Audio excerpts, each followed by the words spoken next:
and welcome to another video from Colour with Claire. Today we're doing another one colour video. So previously I've done blue and pink, and now I've selected by popular demand all of my green art supplies. So every single pen, pencil, marker, everything that I have in varying shades of green, and I'm going to be completing one piece of artwork from a colouring book with all of these supplies. So first of all, as I always do, I'm going to go through each supply so that you know exactly what colour that I'm going to be using, just in case you want to have a go yourself. So first of all, I've picked this Neo Colour 2 by Caran d'Ache in Malachite Green. I've then got the Spectrum Noir Colour Tint Pencil in Seaweed. We have the Faber-Castell Albrecht Dürer in Earth Green Yellowish. The Caran d'Ache Supracolour 2 Soft in Bright Green. Derwent Lightfast in Racing Green. Marco Raffine in number 539. Crayola in Tropical Rainforest. Sakura Jelly Roll, and this is from the Stardust range, but I don't think it has a colour name or number. We then have the Charisma Colour Apple Green, Spectrum Noir Aqua Blend in Kiwi, Spectrum Noir Colour Blend in Peacock Green, the Staedtler Tri Plus in this very, very pale green, it hasn't got a name or a number, Staedtler Tri Plus Fine Liner, again, there's no name or number, and the Staedtler Tri Plus Broad Liner. We then have the Staedtler Ergo Soft, and this is number 38. From the Holbein pencils, we have Jade Green. Faber-Castell Polychromos, I've gone for Earth Green. The Caran d'Ache Luminance in Cobalt Green. Black Widow in Cicada or Cicada, I have no idea how you say that. The Olive Green in the Scorpion pencils. The Opal Green in the Cobra pencils. From the Lyra Rembrandt Polycolours we have Viridian. And the Prismacolor Premieres I've chosen True Green. We have this green here from Vibrant Jungle, again no name. From the Graphmaster Alcohol Pens we have Yellow Green number 48. This is the Tombow Twin Tone Pen, again there's no colour number or name. The Tombow ABT Brush Pen number 173. The Spectrum Noir Sparkle Pen in Holly Leaf. The Aqua by Spectrum Noir in Fern. Graphic by Spectrum Noir in Ice Green. From the brush pens of Eco line, we have the Deep Green, number 602. Derwent Inktense, we have Fern. Winsor & Newton watercolour markers, this one is Sap Green. Illustrator by Spectrum Noir, we have Emerald. Colorista by Spectrum Noir, we have Leaf Green. The usual standard Spectrum Noir pens, I've chosen CG3. And finally, the Uni Posca pen in Apple Green. So tons and tons of different supplies here. It's always a bit daunting when I start these videos, but I always like how it turns out in the end. So hopefully this will be no different. Now I have swatched out every single supply that I've just shown you. So if you want to see up close what they look like, I've tried to choose tones that are in the far-reaching elements of green as you can get. So for example, you can see right here we have a very chartreuse colour in the Spectrum Noir, and then the Neo colour is completely on the other end of the scale. It's more towards the blue, like the marine green kind of tealy colours. We also have the very pale earthy greens like in the Polychromos. There's very bright, almost turquoise greens. Some of you might say that that's blue. It all depends on how you look at it and your kind of view of different colour tones. There's all sorts in here. This one here was a Vibrant Jungle that turned out brown when it was supposed to be green, so I'll cross that one off. But other than that, we've got mint greens, very, very pale. We've got the whole spectrum. So now I'm going to show you which illustration I've chosen to do this project in. This one here from Hannah Lynn's Enchanted Halloween. So I was thinking about what kind of picture to use greens on, and the first book that came to me was Magical Jungle by Johanna Basford. I looked all the way through the book and I didn't connect with any of the pictures for this particular project. So I thought another thing for green could be Halloween, you know, witches, green witches and jealousy and potions and all that kind of stuff. So I looked at all my Halloween books. I didn't want to do another Jasmine Beckett Griffith because I did that on the last video, the pink video. So I looked at Hannah Lynn, and she has a whole book of Halloween illustrations, and this one just really jumped out at me because there's a lot of different elements we can use the different tones of green on this picture. So for example, we've got some green skin that we can do.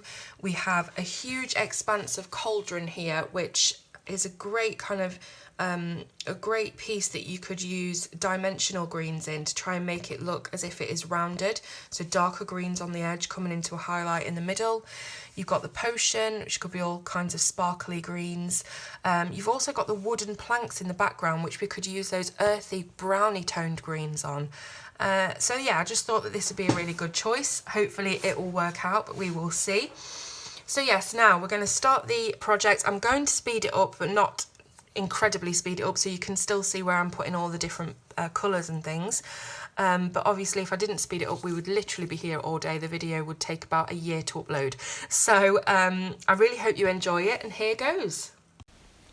Okay, so I'm starting off on the big cauldron as it's the largest thing we've got on the page, so I just wanted to get it out of the way and make sure that I could do a decent blend on that much of an area with all of these different types of pens and pencils. So I've started off with the Derwent Light Fast as the darkest colour on the cauldron. I've then brought in the Scorpion pencil to be my next lightest colour, and I'm just layering those two on top of each other. As you can see, I've turned the book around just to make it easier for my wrist to follow the curves of the cauldron so that it can look, the lines look curved with the lines of the cauldron.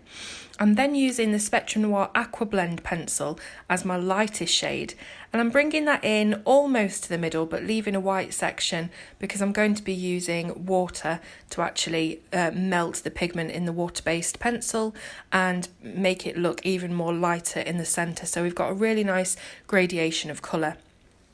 So I'm just bringing that in even more, and here I come with the water. So you can see it really lightens up the pigment and it just creates that look of difference in gradient of the depth of the colours. So now that I've done a bit of water in the middle, I'm also bringing in the Spectrum Noir blending solution on the outer edges because the two first pencils that I use, the Light Fast and the Scorpion, are not water soluble, so that's why I needed to use a different medium to blend those. Now I'm doing exactly the same on the rim of the cauldron, so starting dark at the edges, coming in towards the centre and adding the blending solution and water accordingly.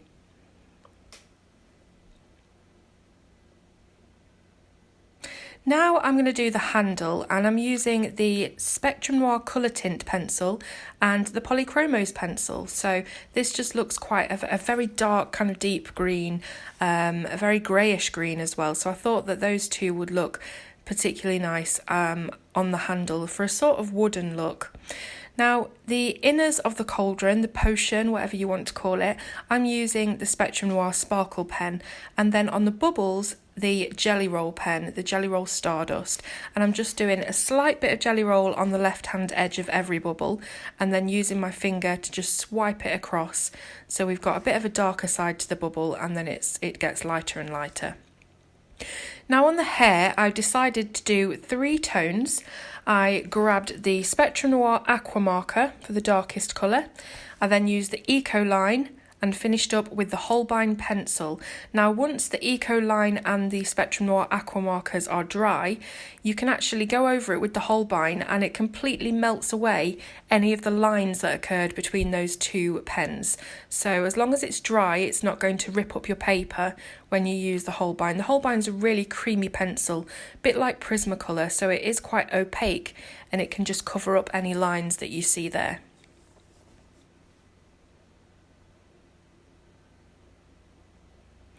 Next up, I'm colouring her dress sleeves with the luminance. I did change this later on in the video a little because I just thought it all looked a bit too light tealy green on her face and on her hat, on her clothes and her hair, so I have changed it up a little bit later on. But here you can see I'm using the Crayola Tropical Rainforest to try and darken it a little and blending in with that luminance. So now I have brought up the Prismacolor pencil in True Green to do the light areas of her face, and also the Staedtler Ergo Soft for the shadows. So you can see I'm just bringing that in all around the contours of the face and the nose and blending it out with the Prismacolor. Now I'm allowing myself to use the white pencil from the Luminance set to do a bit of blending and highlighting. I always allow myself a white pencil and a white gel pen on these videos because it does help to blend and keep your highlights in place. As you can see, I'm doing a lot of dusting with my dusting brush because I'm burnishing quite heavily. Now for the eyes, I use the Winsor & Newton water-based marker, the Staedtler Tri-Plus Fine Liner for the little lines in the eyes, and also the Posca pen. So you can see that I'm just deepening up the dress now with the Derwent Inktense and using a bit of the blend-in solution on there just to try and blend it out a little bit. I used the Tombow Twin Tone marker on her lips, and I'm now using a black Posca pen just to redo all of the lines, the original lines, because the pencils particularly can sort of disappear the lines a little bit, so I'm just re-adding the lines there. Now here for the bottom, I'm using the Neo Colour crayon, so I'm doing the edges with the crayon, and then I'm using some water and a paintbrush just to drag out the colour a little bit, but still trying to keep the look of a gradient, so it's darker on the edges and then slowly fading in as we go toward the middle.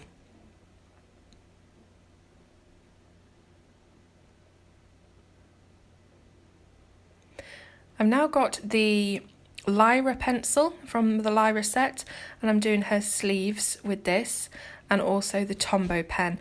I'm also using the broad liner just to bring in a few flicks of colour and going over the whole thing with the Graph Master. This is the Vibrant Jungle water-based pen, and I've decided to do the majority of the hat in this pen. I really like the Vibrant Jungle markers. They are a brush tip. They have an actual brush. It's not a foam brush or a fibre brush, and I really like how neatly and smoothly it goes down. But also I've had to do shadows on there as well, if you'll see that in a minute. And the shadow colour that I used was from the Spectrum Noir colour tint range, but that wasn't quite dark enough for what I wanted. As you can see, it's not really made much of a difference whatsoever to the hat. So I will come in a moment with another media. And I'm now using, I believe it's the Scorpion pencil, yeah, or the Cobra, one of the two, just to try and deepen up the hat, and that's working a lot better. For the ribbons on the hat, I used the Spectrum Noir graphic marker. And you can see here that I'm using the Posca pen just to fill in all the details on the hat.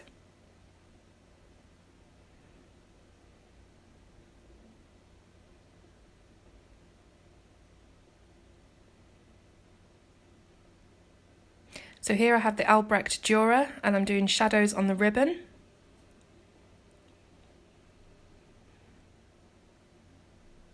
Just detailing the ribbon lines a little bit.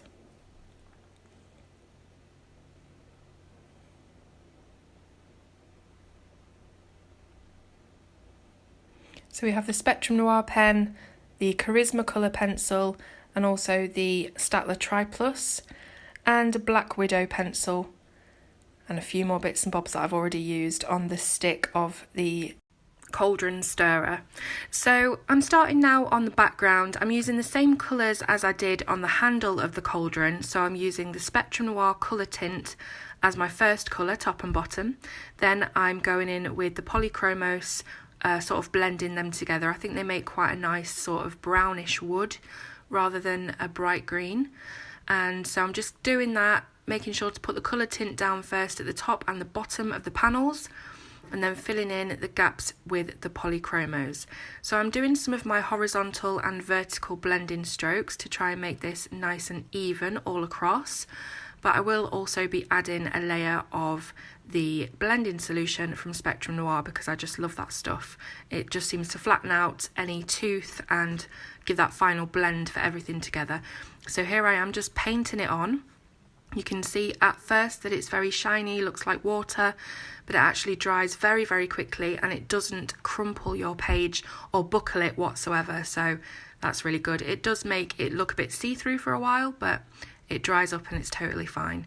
Now that I've actually finished using every single piece, I'm just going in with the very last final details with pretty much anything I can get my hands on. So using a bit of Prismacolor, going in with that Spectrum Noir sparkle pen, which was very, very wet for some reason. I didn't shake it or squeeze it and it just came out very wet, but it dried fine. And just going in with little bits and bobs of details with fine liners and things like that. So there's no real skill to this, just going in with all sorts of bits.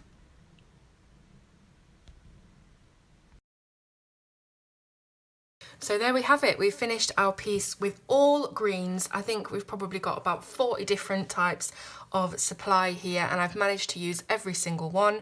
I wouldn't say this is my favourite piece that I've ever done. I did struggle a little bit with certain elements, trying to make them look a lot different to other things on the page. For instance, the wood in the background, obviously that's quite a dark, very brownish green. So I was really struggling with where to put things, but I think it's turned out okay. I like the foreground elements. I like the girl, I like the skin and her hair, and I love the cauldron as well. I would say the background, I'm sort of on the fence about that, but altogether it's been a great learning curve, a great learning experience of how to adapt to different kinds of things when you're colouring, adapt to how to do wood and how to do skin when you're using non-conventional colours. So I really, really hope that you've enjoyed this look into using greens. So I've done pinks and blues. Now it's up to you guys what colour you want to see next. So please leave it in the comments and I will get to that ASAP. It might not be until after Christmas now because I'm trying to focus October on Halloween colouring and then November on Christmas colouring. So we will see, we'll play it by ear. But thank you very much for watching, and don't forget to subscribe and like, and I'll see you soon on Colour with Claire.